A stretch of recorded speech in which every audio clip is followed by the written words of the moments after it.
It's time for the BAQA. The BAQA. Okay, the BAQA. Do you have a question about business, entrepreneurship, career, life? Well, not so much life because we're still trying to live it ourselves, child. But the other stuff.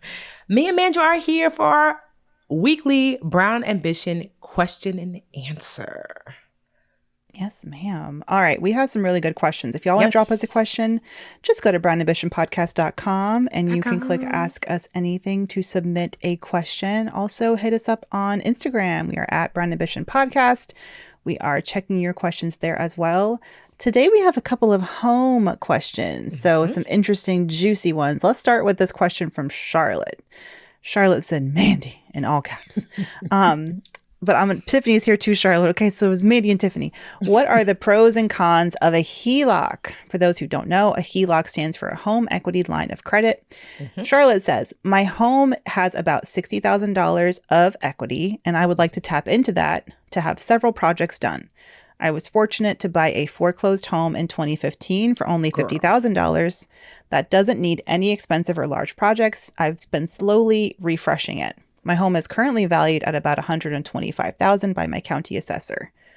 Okay, so that's how she's getting that equity. Yes, estimate. first of all, let's give you a round of applause. Charlotte, yes, girl, yes. Smart We stand a queen, right? A smart queen. I'm going to assume that you bought the foreclosed home for the $50,000 cash, I'm assuming, just because typically foreclosures at that amount, they're not financing. So let's just assume that she doesn't have a mortgage, which is important to understand, right? Yeah. So home equity line of credit, aka HELOC, means like you basically got to treat your home almost like a credit card. I came in like a credit card. Name that song, Mandi. Miley Cyrus, Wrecking Ball. Wrecking Ball. You never know when the song trivia is going to come. Didn't think it'd be in a HELOC conversation, but I'm down. So that just means that Charlotte had, and Charlotte, I was going to do this too, this home equity line of credit, because I was like, oh, okay. Basically, it means that Charlotte, I mean, you could do this even if you don't own your home straight out, but she can borrow the money up to a certain amount. Like, let's just say, to make the math easy, let's just say Charlotte, the house is worth $100,000 and she put $50,000 in it or whatever. They don't let you take out the full amount of all of your equity. They don't, because they're like, girl, you tried it. Instead, they let you take out a percentage. Don't quote me. I think it's around no more than 60% or something like that, but don't quote me. I've seen up to 85. Okay, 85. Perhaps. Yeah. Like I said, don't it quote depends me. on the bank. Yes. It does. But if the benefits of HELOCs, because there's certainly cons, but one of the benefits of HELOC is that typically the interest rate is more reasonable because the bank actually has a tangible thing to say, if Charlotte don't pay me, guess what we gonna do? Snatch that house, child. So typically a HELOC, the interest rates are a little bit better, but some of the cons are interest rates are up overall. Charlotte, I'm assuming that you don't have a mortgage. And so I don't know if you're like me, but I like not having a mortgage. But some of the benefits also too is that you said several projects done. I'm assuming that you're wanting to fix stuff on the house, which would, if you do so carefully, Charlotte, and I will reach out to a realtor and obviously a knowledgeable contractor, that what things can you fix where you'll get a return on that investment. So it could actually, she could take the money out, say she took out, $20,000, fixed up some bathrooms and got the return of $30,000. So there are pros and cons that we just shared with you. But Mandi, do you have some that I'm missing? Yeah, I mean, you mentioned the biggest con, which is that your home is tied to it. So if you default, then they can take your whole entire house, which is unfortunate. That's another reason. Yes, it's for collateral, but that's why the rates can be lower. And also with a HELOC, so there's a couple, without getting like too technical, there's a home equity loan, which is like a lump sum loan, and a home equity line of credit, which is kind of like Tiffany said, it's more like a credit card. You don't have to use, they don't give you the full amount. Yeah. You basically, you make draws on that line as you need it. So you may not actually end up using all of your entire line, depending on how much work you need to have done. So it's a little bit more flexible in that way. Yeah. And then you have to be clear on what your draw period is and then when you'd have to start making payments on that. So looking at the fine print is important. You don't have to use your loan, although it sounds like you are, for home improvements, which is smart, but you don't have to use it for home improvements. You can use home equity loans or HELOCs for other expenses as well. Debt consolidation being another one. So it's a cool tool. It's also another piece of power for homeownership. It gives you that additional leverage. I don't know why it took me so damn long for it to click in my mind that when people said I'm taking out another mortgage on my home, this is what they're talking about. They're talking about taking out a home equity loan where you are essentially, again, taking out a loan against the value of your home. And second mortgages sound really scary. And they can be. It doesn't sound like a good idea, right? Like, why would I take out more debt against my home? But if you are in a position, like Tiff said, where you can make an investment with that money that it ends up benefiting you in the long run, then it can be a lot smarter than potentially, for example, going into your cash savings account and taking a bunch of cash out. In this way, you can make the improvements slowly and take advantage of low rates and keep your own cash flow, like keeping your own cash in the bank. Yeah. And keep it, flowing. Keep it flowing and available for you. Because remember, Mandi, this is when I got like the low. Also, too, Charlotte, if you are a sister, you run the risk of having your home underappraised. I know your tax assessor said. So remember this, because remember the reason why I know all this, because I too was looking into a HELOC last year. Was it last year or the year before? If y'all remember. So my husband and I, we have two properties. One, well, both of them are paid off, but one was like our rental property. And we were considering pulling money out to put it into the market because the market was going up, honey.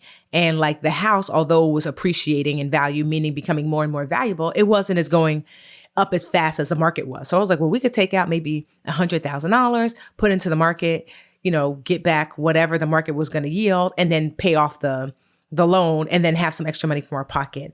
But unfortunately, actually, it was my personal private home. The appraiser underappraised us by about like $40,000 to $50,000 because Black.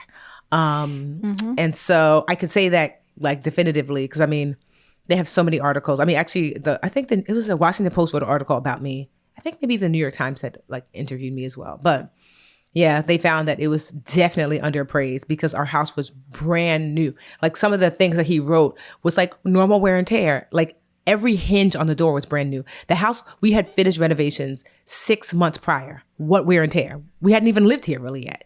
So anyway, so you run the risk of that as well. So you might want to look for a appraiser of some melanin if you are melanated. Or do what my husband and I had decided we were going to do, which was to get our white friend Catherine. Hey, Catherine, to be me in the house, which is really terrible, but that's what we were going to do. So just keep that in mind that that's a potential too. But you sound pretty responsible. So if you bought a foreclosure, paid $50,000 for it, you've already seen this increase. Just be mindful that money costs. So just make the most of it. Yeah. Well, thank you for your question, Charlotte. Yes, thank you. All right. Another one. This one comes from listener Cece. All right. It says, hey, Mandi. Wait. Cece, do you love me? Name that song. Isn't it Kiki? It is, but I'm just saying, yeah. Name that Drake. Song. Yes. Drake. What's it called? Meanwhile, I don't even know what it is. I don't know. If you're riding, but at least you knew Drake. That's good enough. I could do the song from TikTok. The dance from TikTok. That's where you had to get out of the car while I was still moving, right? Yes, it was. All right, go ahead. Read from Cece. Okay. Cece says, Mandi, thank you. Oh, sending thanks for how you've maintained the show in Tiffany's time of healing. I hope Tiffany feels all the love being sent her way. I do. Thanks. Thanks, Cece. Cece says, I recently bought my first property and moved out of my old apartment in February. I'm in the same city and have the same utility companies, but new accounts. Today, I received a call from a collections agency saying I didn't pay the final gas bill, which was due in March. The amount is only $35, but I don't remember getting that bill or any past due notices. It's completely possible that I lost track of it during the move. I went ahead and paid it, but now I'm worried that my credit score will be negatively impacted. I've had a perfect payment history on all of my accounts for almost 15 years, and now I'm worried that I've ruined it over $35. Aww. Please tell me what I should do. Aw, Cece, it's going to be okay.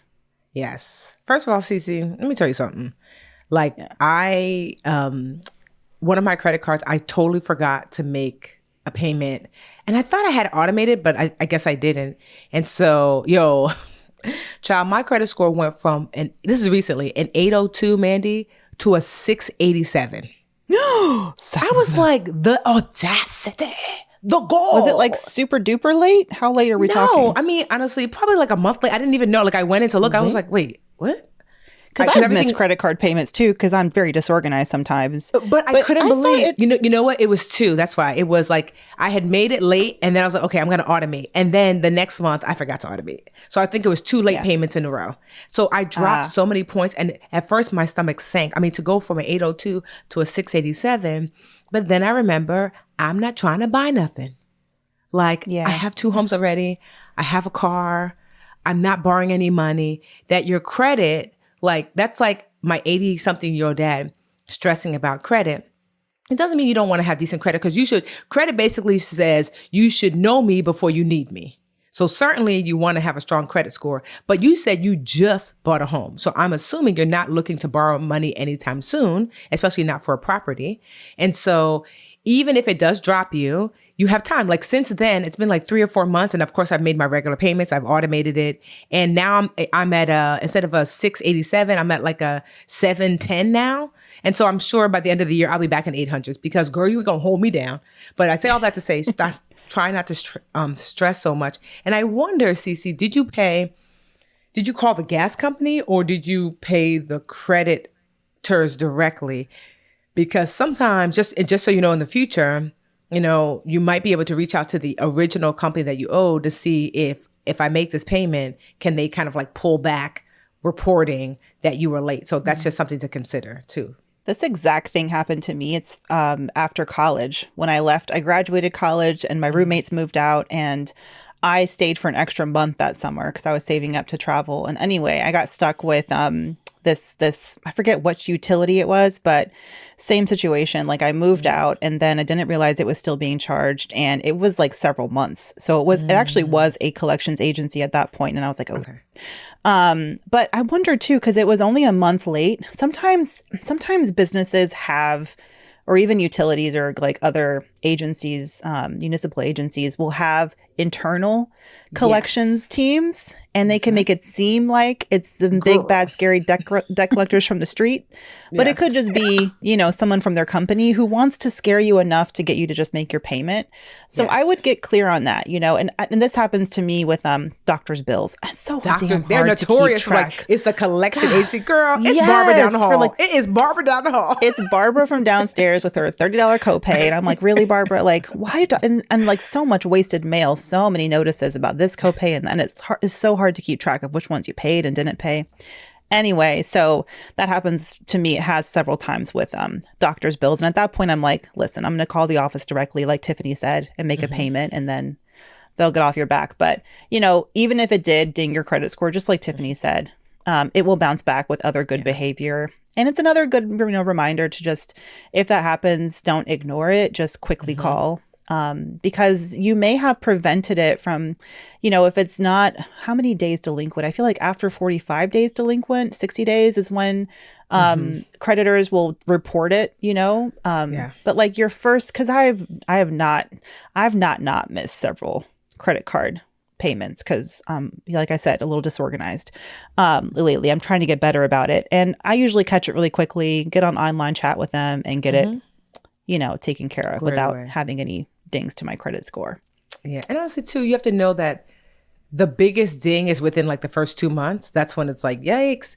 But then it loses some power because your credit score is like, I want you to think about like your financial GPA. It's an average of all of your financial choices as it relates to paying back. So it sounds like you've been an A++++++ student. So now you've gotten this 1D. So that 1D does not take an A+++ student down to a D. It just might take you down to a B, a low B, And so, but what happens is you continue to pay on time and in full, and you will get other A's to offset this 1D. And before you know it, you will be back in A's again. Like I'm already like, girl, they had me down in C. We not fit for C, C, C. Mm-mm. So now I'm in a B minus. I suspect in a couple months I'll be a solid B, and I'll be back in A in fighting form, not borrowing any money anyway. So yeah. So I mean, that's for anybody who like stresses. Like if you're not actually borrowing money, then I wouldn't stress too much. But you do want to always like, with your credit, you do want to make sure that, especially if you're young, that you have your credit gearing and ready to go, ideally. Yes, ma'am. All right, Cece. Thank you so much for your question and for your beautiful and kind words. Hey, BA fam. Support for Brown Ambition comes from our friends at Avast. Avast empowers you with digital safety and privacy no matter who you are, where you are, or how you connect. Avast's new all-in-one solution, Avast One, helps you take control of your safety and privacy online through a range of features. Avast prevents over 1.5 billion attacks every month. That's a lot. Avast data breach monitoring lets you find out if your online accounts have been compromised and whether your passwords need to be changed. I know mine do because they're the same for every place. Avast Smart Scan finds and removes viruses. Avast ransomware protects my photos and other files by ransomware attacks. And Avast Speed Up optimizes your apps running in the background to speed up your computer. With Avast One, you can confidently take control of your online world without worrying about viruses, phishing attacks, ransomware, hacking attempts, and other cyber crimes. Learn more about Avast One at avast.com. Hey, BA fam, this podcast is sponsored by BetterHelp. Y'all know life can be overwhelming, and many people around us are feeling burnt out, and you may be feeling burnt out, and you may not even know it yet. Symptoms can include lack of motivation, feeling helpless or trapped, detachment, fatigue, and more. We often associate burnout with work, but that may not be the only cause. Any of our roles in life can lead us to feeling burnt out, and BetterHelp Online Therapy wants to remind you to prioritize yourself. Talking with someone can help you figure out what's causing stress in your life. BetterHelp is customized online therapy that offers video, phone, and even live chat sessions with your therapist, so you don't have to see anyone on camera if you don't want to. It's much more affordable than in-person therapy, and you can get matched with a therapist in under 48 hours. The best part is Brown Ambition listeners get 10% off their first month at betterhelp.com/brownambition. That's better, HELP.com/brownambition. Get 10% off your first month at betterhelp.com/brownambition. Our third and final question of the show. First of all, it's so nice to have you back, Tiffany. This is our first BA Q&A back together. Yes. I don't gotta just talk to myself for half an hour straight. It's really nice. We said back together. I was like, look at us, black together. Black together. Yes, it's so nice to have someone to bounce off of. All right. This question comes from listener Stacy. Stacy says, I'm over 50 and I've made pretty decent money most of my life, but I've never saved in a 401k from my jobs. I started a new career in October 2021 and I'm now contributing to my 401k. What is the best bet for ever being able to retire? Stacey, first of all, congratulations with your new career, 2020. Yes. Okay. So Stace, your best bet is going to be to max out your 401k. You started a new career, you're contributing now. Good. I'm glad you're contributing. One, normally, Man and I will talk about like contributing to at least whatever your company's matching. But because you're like, you're starting a little later, that's okay. I would want you to contribute the max, which is, what is the max, Mandra? What is it, $20,500? If you can. $20,500 for 2022. Mm-hmm. Yes, ma'am. But the government knows we stay late. They're like, sis, you stay late. So you know what they have? They have something called catch-up contributions. What that means is that if you are 50 or older, which you are, sis, they let you put an additional amount of money in because they like, we know y'all be late. Talking about you ready. You just got out the shower. I'm headed your way. Meanwhile, you haven't even ironed your clothes yet. They know. So for 2022, you can put an additional $6,500 into your 401k so you can catch up on some contributions. And so you can do that from now until, because what is retirement age now, Mandi? 64, 65? Oh Lord, I don't remember. You can start doing withdrawals at 62, but full retirement age, like when you get your full Social Security benefit, is 67, I believe. 67. So, I mean, it's up to you when you want to stop working. But if you are working, you can continue to do catch-up contributions now until you stop working. So just like keep that in mind that and here's the thing, it's better that you started than you've not started. Try not to beat your self up. The fact that you've asked the question is great, but I would, if you can, lower your, monthly expenses, max out your 401k, and max out catch-up contributions if possible. Yeah. And I mean, you're exactly in the same boat that my dad is in right now, blowing up my phone like I'm Vanguard's customer support. My goodness. Honestly, I'm about to take my dad to like Edward Jones or something and be like, take this, man. Like, just do it. No, but, getting an outsider's perspective to help you can also, and I would see, sometimes your company itself, your 401k plan may have experts who you can contact to get you started. So I would not turn down that kind of help.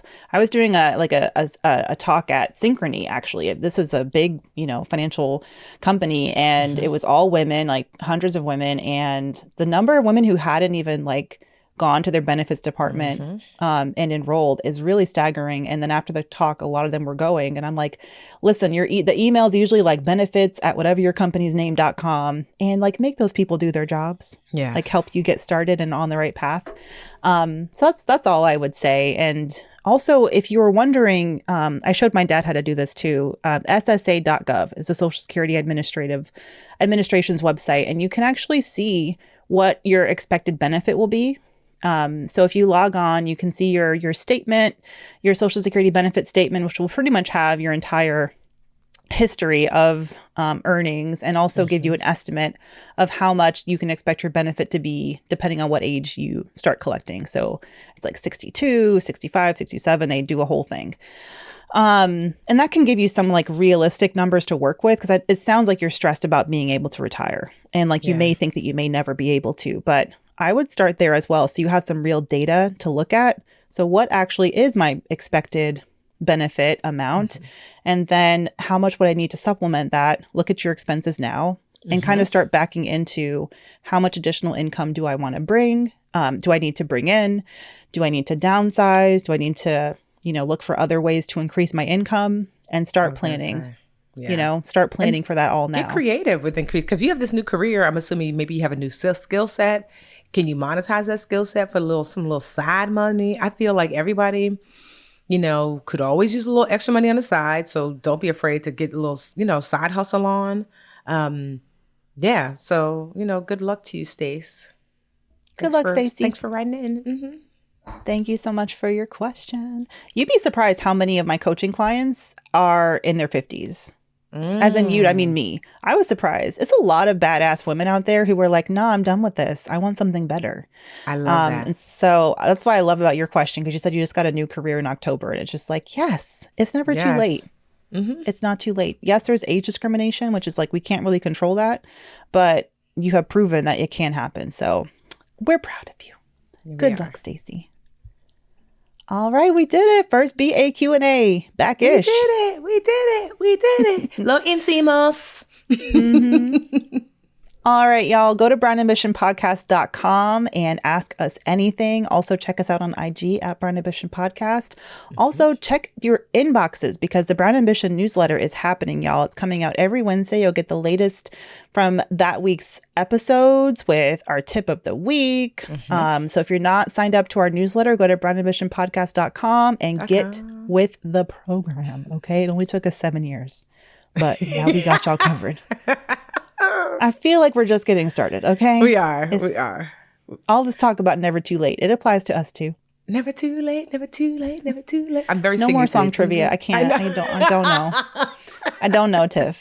It's stressful. That was Luther. Never too much. Never too much. All right, y'all. Until next week. Bye-bye. Bye.